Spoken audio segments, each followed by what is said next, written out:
কোনো রকমের যুদ্ধই চায় না বাংলাদেশ। বিমান বাহিনীর মহড়ায় এই কথা বলেছেন প্রধান উপদেষ্টা ডক্টর মোহাম্মদ ইউনূস। জানিয়েছেন বিশ্বে প্রতিনিয়তই যুদ্ধের হুমকিতে থাকতে হচ্ছে। যুদ্ধের প্রস্তুতি অনেক সময় যুদ্ধের দিকে ঠেলে দেয়। তাই হুমকি থাকলে প্রস্তুতি না থাকাটা আত্মঘাতী বলে মনে করেন ডক্টর মোহাম্মদ ইউনূস। নিশ্চিন্তে খান স্বাস্থ্যকর অল টাইম পান। All time healthy life. বিমান বাহিনীর বার্ষিক মহড়া আকাশ বিজয় দেখতে কুর্মিটোলায় বীরোত্তম একে খন্দকার বিমান ঘাঁটিতে আসেন প্রধান উপদেষ্টা ডক্টর মোহাম্মদ ইউনূস। সেখানে তাকে দেয়া হয় গার্ড অব অনার।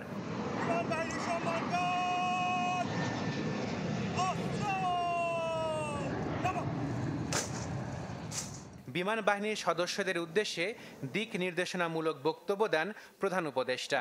আমিও যুদ্ধবিরোধী মানুষ। পৃথিবীতে যুদ্ধ হোক এটা আমরা কামনা করি না। বক্তব্যের শুরুতে যুদ্ধের বিরুদ্ধে দেশের অবস্থান জানিয়ে বাস্তবতা স্মরণ করিয়ে দেন ডক্টর মোহাম্মদ ইউনূস। বলেন, বিশ্বে যেখানে প্রতিনিয়ত যুদ্ধের হুমকি, সেখানে প্রস্তুতি না নিয়ে রাখা আত্মঘাতী। যুদ্ধ প্রস্তুতি অনেক সময় যুদ্ধের দিকে নিয়ে যায়। কাজে যুদ্ধ প্রস্তুতি সম্বন্ধেও একটা ঘোরতর আপত্তি। কিন্তু এমন বিশ্বে আমরা বাস করি, প্রতিনিয়ত